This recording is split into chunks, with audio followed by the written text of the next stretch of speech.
प्राणायाम दो तरह की होती है मित्र। एक सूक्ष्म प्राण का आयाम होता है जिसमें सांसें भरी जाती हैं और प्राणों की गहराई में जाकर के ऊर्जा के साथ उस ऑक्सीजन को तोड़ा जाता है, और उस ऑक्सीजन की जो ऑक्सीजन है उस ऑक्सीजन को जब तोड़ दी जाती है तो वहाँ से जो शक्तियाँ उत्पन्न होती हैं, जो एनर्जी बनता है, वे हमारे हमारे एनर्जी में मिल करके हमें बूस्ट कर देती हैं। उसके लिए ना कोई आपको रेचक की ज़रूरत है, ना रेचन की, ना कुंभक की, और न ही आपका पूरक की। वह एक सर्वांगीण विकास के लिए होता है। उसमें कोई एकाकी ऐसा नहीं होता कि वो आंतरिक साधना के लिए है, इनर साधना के लिए है। हमारे सूक्ष्म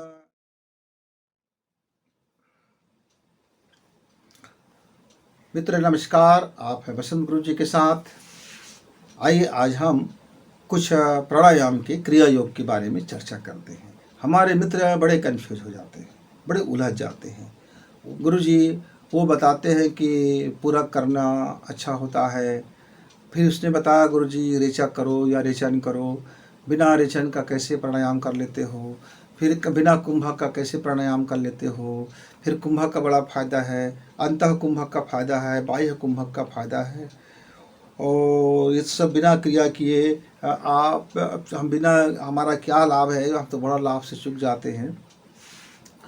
तो हमें इसके बाबत कुछ बता दीजिए। तो मित्रों, हम जो आपको अभी बता रहे हैं, हम आपको उस पढ़ाई में नहीं जाना चाहते, पछड़े में नहीं पढ़ाना चाहते थे, ये इसलिए हम आपको नहीं बताए थे।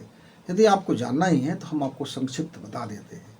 प्राणायाम दो तरह की होती है मित्र। एक सूक्ष्म प्राण का आयाम होता है जिसमें सांसें भरी जाती हैं और प्राणों की गहराई में जाकर के ऊर्जा के साथ उस ऑक्सीजन को तोड़ा जाता है, और उस ऑक्सीजन की जो ऑक्सीजन है उस ऑक्सीजन को जब तोड़ दी जाती है तो वहाँ से जो शक्तियाँ उत्पन्न होती हैं, जो एनर्जी बनता है, वे हमारे एनर्जी में मिल करके हमें बूस्ट कर देती हैं। उसके लिए ना कोई आपको रेचक की ज़रूरत है, ना रेचन की, ना कुंभक की, और न ही आपका पूरक की। वह एक सर्वांगीण विकास के लिए होता है। उसमें कोई एकाकी ऐसा नहीं होता कि वो आंतरिक साधना के लिए है, इनर साधना के लिए है। हमारे सूक्ष्म शरीर और कारण शरीर के लिए है। लेकिन यदि आप अपने शरीर के लिए प्राणायाम करना चाहते हो, शरीर, ये जो हमारा शरीर है, हाड़ मांस का शरीर है, इसे भी स्वस्थ रहना जरूरी है। यह एक मेडिकली तरफ से आप देखते हो, जिस तरह से एक मेडिकल विज्ञान हमारे शरीर को समझता है, और उस मेडिकल के हिसाब से यदि आप शरीर को समझना चाहते हो तो हम प्राणायाम के कुछ क्रिया योग बताते हैं, उसमें क्या लाभ होता है। क्योंकि सब बोलते हैं क्या लाभ हो। जब हम सांसें खींचते हैं, यदि हम सिर्फ सांसें खींचने का काम करें और उसको गंभीरता से खींचें और गहराई में खींचें और ज़्यादा से ज़्यादा समय में खींचें, मतलब हमारी जो सांसें हैं तुरंत मत भर जाए, धीरे धीरे धीरे धीरे सांस खींचते खींचते खींचते खींचते खींच रहे हैं। तो इससे क्या होता है, इससे हमारे शरीर के रक्त का शोधन होता है, रक्त की गति भी बढ़ती है, रक्त की शुद्धता बढ़ती है, और रक्त की जो कमियां हैं, अलग अलग रक्तों में बहुत सारे अपना तत्व होते हैं, ये तत्वों की कमी हो जाते हैं, तो उसको यह जो ऑक्सीजन है वहाँ जा करके उसको रिपेयरिंग करता है, उसके कार्य आता है। और दूसरा क्या होता है मित्र, सिर्फ पूरक यदि आप करते हैं, यानी कि सांस खींचने का काम यदि सिद्ध कर लेते हैं, तो यदि पुरुष में पुरुषत्व की कमी है, या स्त्री में भी दिन भर आलसी बना रहता है, शरीर में ताकत नहीं रह जाता है, शरीर ऐसा लगता है कि अब कोई काम का नहीं है, और बिल्कुल थकान से भर जाता है आदमी, थकान, इस थकान, और वो उठना बैठना नहीं चाहता, कहीं जाना नहीं चाहता, किसी को मन नहीं लग रहा है। ऐसे थके हुए शरीर, थके हुए मन, थके हुए जीवन, यदि वो सांस को खींचने वाला काम करे, पूरा खींच रहे हैं, तो उसके शरीर में वीर्य की वृद्धि होती है। यार यहाँ वीर्य मतलब शुक्राणु नहीं, यहाँ वीर्य मतलब अंडाणु नहीं, यहाँ वीर्य मतलब होता है शरीर के अंदर का तेजस्विता, शरीर के अंदर का वो तेजस्विता, और हमारा रोम रोम के अंदर में जो शक्ति है, जो शक्ति अभी निर्बल हो गया था, वह अंदर की कोशिकाओं में बैठा हुआ शक्तियों को वह बाहर लाने का काम करता है। उसे बताता है भाई यहाँ ज़रूरत है, आप यहाँ आलसी बने बैठ गए, मन निराश हो गए, हताश हो गए, थकान से भर गए, तो शरीर के अलग अलग जा करके सेल्स में वह अपने बर्न करके उसमें एक ओजस्वतापन लेके आता है। और साथ साथ जब आपका शरीर जब पुष्ट होता है तो आपकी प्रोस्टेट ग्लैंड भी ठीक होता है, आपकी ओवरी ग्लैंड भी ठीक होता है। तो ये उसका एक दूसरा घटक है कि पुरुष में यदि नपुंसक भी है तो इसको यदि करता है तो उसके अंदर में शुक्राणु वीर्य में ताकत आ जाएगा, अंडाणु में ताकत आ जाएगी, उसका जीवन काल बढ़ जाएगा, उसकी ग्रोथ हो जाएगा। जो आजकल इंजेक्शन से और दवा से, अलग अलग मेडिकल के सहारा से अंडाणुओं को शक्तिवर्धक बनाई जाती है, प्राणवर्धक बनाई जाती है, ज़्यादा समय तक जीवित के लिए तैयार की जाती है। उसी तरह से शुक्राणुओं के लिए भी इस समय नए नए मेडिकल में दवाइयाँ चल रही हैं कि उसके स्पर्म को ज़्यादा से ज़्यादा शक्तिशाली बनाया जाए, ज़्यादा जीवन काल का बनाया जाए, दीर्घजीवी बनाया जाए, ऐसे करके। तो इससे भी आपका हो जाता है। अब क्या है, सप्त धातु। अब जब हम सप्त धातु, मेरे शरीर के अंदर में जो 7 धातु मुख्य रूप से होते हैं और बहुत से धातु, उनमें से 7 धातु माना गया है शक्तिवर्धक के लिए। मतलब यह पूरा शरीर कब शक्तिशाली होगा, जब मेरा शरीर पुष्ट होगा, माने खान पान से पुष्ट होगा, उसके अंदर में कोशिकाएं सही होंगे, उसके अंदर का रसायन सही होगा, उसके अंदर में ब्लड सही होंगे, अस्थि सही होंगे, मांस सही होंगे, मज्जा सही होंगे, यानी अपने शरीर को बलिष्ठ बनाने का काम को कहते हैं सप्त धातु। तो 7 प्रकार की जो मुख्य धातुएं होती हैं, वह धातु को, वह ऑक्सीजन उनका लेवल को बढ़ा देता है। इस तरह से मित्र, हम केवल सांस खींचने का भी यदि हम प्राणायाम करते हैं तो इतने सारे बेनिफिट्स एक सांस खींचने बस से हो जाता है। अब हमने सांस खींचने का प्राणायाम किया, अब हम चाहते हैं, हमारे शरीर में कई प्रकार की विकार उत्पन्न हो गया है, हमारे डिम्ब ग्रंथियों में विकार आ गया है, हमारे शुक्राणु ग्रंथि विकार आ गया है, हमारे किडनी ग्रंथि विकार आ गया है, हमारे कई तरह की ग्रंथियों में विकार उत्पन्न हो जाते हैं। उन विकारों को ठीक करने के लिए थायराइड का तंदुरुस्त होना बहुत जरूरी है, और थायराइड को तंदुरुस्त करने के लिए मास्टर ग्लैंड का तंदुरुस्त होना जरूरी है। हमारे अंदर में जितने भी कोशिकाएं हैं, जो भी ग्रंथियां हैं, वहाँ तक ऑक्सीजन का एक दबाव होकर के, ऑक्सीजन पहुँच करके, यानी पेट के उस क्षेत्र में जब हम दबाव डालते हैं तब वो जा करके उस विकारों को धीरे धीरे ठीक करता है। लेकिन एक दिन करने से नहीं होता मित्र, उसके लिए आपको एक दीर्घ अवधि तक का कुंभक करना पड़ेगा। ये अंदर जब हम सांस को रोक ले और उसको टाइट कर दे, मसल्स को टाइट कर दे और अंदर में वैक्यूम बना दे और उसको दबा दें, मतलब ये समझ जाइए कि आपने हवा भर दी और इसको ऐसा दबाए हैं। हम हाथ से नहीं दबाना है, अंदर के आदेश से दबाना है, थोड़ा सा मसल को टाइट कर लेना है अंदर से। जब आप अंदर को आदेश करेंगे तो मसल टाइट कर लेता है। रेचक क्रिया में हमारे शरीर की विकार ग्रंथि और हमारे कोषों को पुष्ट मिलता है। रेचक मतलब क्या, रेचन जिसको बोलते हैं, सांसों का बाहर जाना, सांसों का बाहर जाना, सांसों का बाहर जाना। आप सांसों को बाहर करें, सांसों को बाहर करें, इससे क्या होता है, शरीर की जितने भी ग्रंथियां हैं वह तंदुरुस्त होता है। ग्रंथियां अपनी संतुलन बनाते हैं और क्या करते हैं, कोषों में संतुलन उत्पन्न होता है, कोषों में पुष्टि होता है, तमाम सेल्स जो होते हैं उससे बलिष्ठ होता है। रेचन क्रिया या रेचक क्रिया या सांसों का बाहर जाना, आप जो सुविधा हो उसके हिसाब से नाम याद रखना। अब मित्र आ जाते हैं 2 प्रकार के कुंभक, एक अंतः कुंभक, एक बाह्य कुंभक। जब हम अंतः कुंभक करते हैं, जब हम सांसों को भर करके हम जब उसमें दबाव डालते हैं अपने मसल्स में, अंदर में, पेट में, तब क्या होता है, तब हमारे अंदर की जीवनी शक्ति में वृद्धि होता है। हमारे अंदर की जो जीवटता है, साहस है, कार्य क्षमता है, दक्षता है, अंदर में जो क्वालिटी है, वो क्वालिटी डेवलप होता है, वो शक्ति में वृद्धि होता है। लेकिन जब हम खाली पेट वाले कुंभक कर रहे हैं, अब हमने पूरी पेट को चिपका दिया, तब यहाँ हमारे अंदर की आध्यात्मिक शक्ति जो है वो जागरण होता है। यानी जो ऊर्जाएं हैं, जिसको आप ग्रंथि कह सकते हो, या चक्र कह सकते हो, या आपके अंदर की ताकत कह सकते हो, या मन कह सकते हो, अंतः मन कह सकते हो, आंतरिक चेतना कह सकते हो, आप अपने सुविधा से नाम रखिए। तो वो आपको अध्यात्म की ओर, अरे आपको सबसे परम शक्ति की ओर, यानी इस अखिल ब्रह्मांड की चेतना से आपकी चेतना को जोड़ने के लिए एक एनर्जी चाहिए, वो एनर्जी का यहाँ निर्माण होता है। इस तरह से आप देख लीजिए, प्राणायाम की एक एक क्रिया से आपको इतना फायदा होता है। इसीलिए जब सामान्य तौर से हम प्राणायाम कहते हैं तो हम मित्रों से यह कह देते हैं कि भैया एक सामान्य प्राणायाम कर लीजिए। सुबह है तो चंद्र नाड़ी से प्राणायाम शुरू करें, और शाम है तो सूर्य नाड़ी से शुरू करें। बस ये ख्याल रख ले, चंद्र नाड़ी से शुरू करें, जितनी गहराई सांस लेते बने,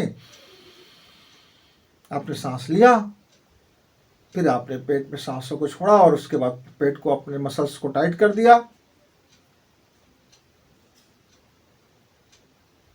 और धीरे धीरे दाहिना नासिका से आपने सांसें छोड़ दी। अब छोड़ दी तो अब सांसें बाहर हो गया, फिर आपने बंद कर लिया, बाहर आपका सांसें बंद है, अब पेट पिचका हुआ है और आपने फिर टाइट कर दिया। अब फिर से आपने दाहिना सांसें खोली और वही प्रक्रिया आप चलने दीजिए। सुबह शाम 45 मिनट कर लीजिए। तो इसमें जितने भी फायदे हैं उनमें से धीरे धीरे फायदा होता होता होता होता आपको फायदा कर देगा। लेकिन अब आपको केवल एक ही फायदा लेना है। नहीं, मेरे शरीर में रक्त की कमी है, मेरे शरीर में वीर्य की ताकत की कमी है, मेरे शरीर में सप्त धातु कमी हो गया है, मेरे शरीर में शारीरिक बल क्षीण हो गया है, मानसिक बिल पावर क्षीण हो गया है, मेरे अंदर का विल पावर कमजोर पड़ गया है, मेरे अंदर की आत्मशक्ति कमजोर पड़ गया है, मेरे अंदर का जो साहस है वो कमजोर पड़ गया है। तब क्या करें? सिर्फ सांस लें और धीरे से सांस उसी मार्ग से छोड़ें, वो पूरी खाली करें और फिर लंबाई से गहराई से सांस लें पूरी तरह से।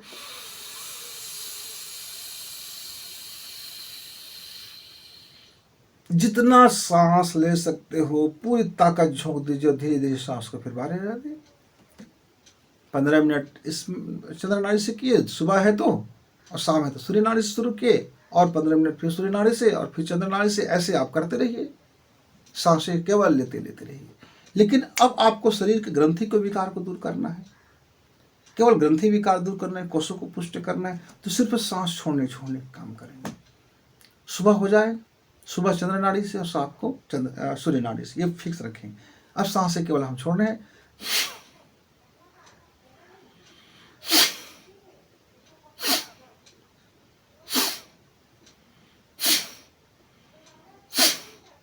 ऐसा बस झटका दें और उसके बाद आपका 15 मिनट हो गया तो 15 मिनट इस नाड़ी को आप झटका दें।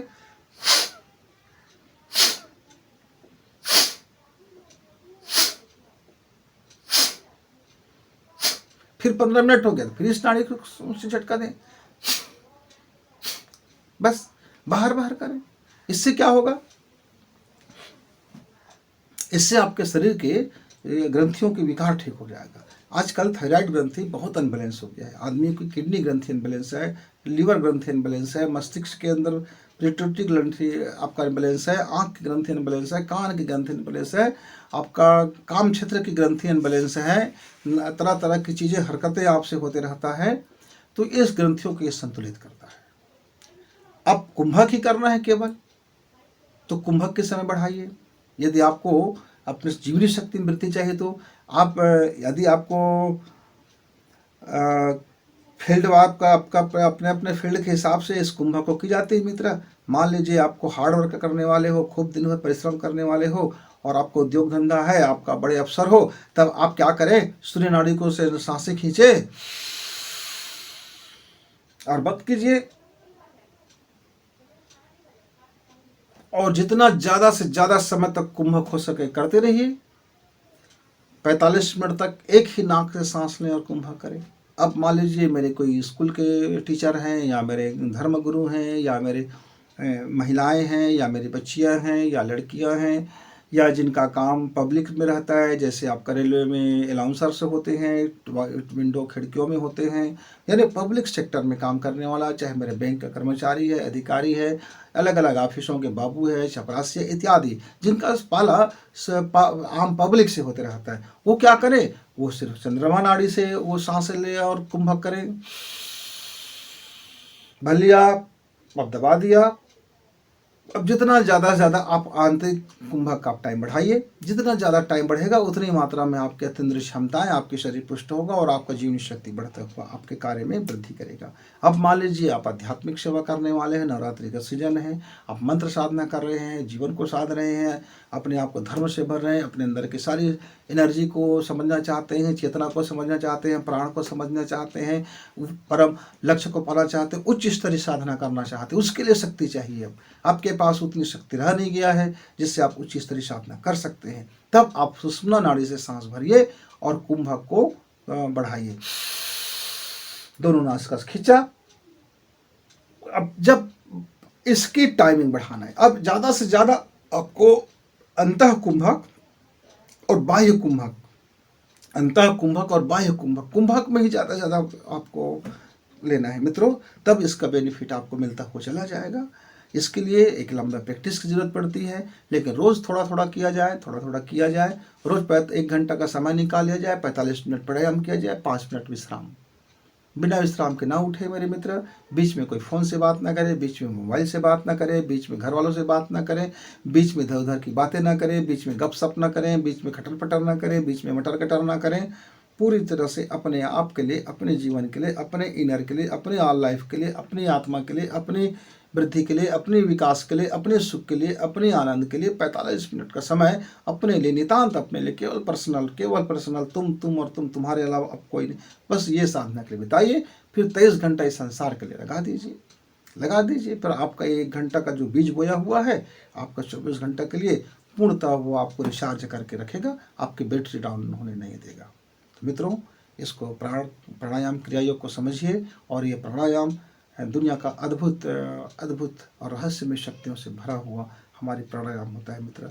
तो प्राणायाम के 2 स्वरूप, आज हमने क्रिया योग को समझा, अब किसी दिन हम प्राणायाम के सूक्ष्म स्वरूप के बारे में चर्चा करेंगे। गुरु जी को विदा, नमस्कार, धन्यवाद। इस वीडियो को लाइक करें, सब्सक्राइब करें, शेयर करें और बेल की घंटी दबाएं।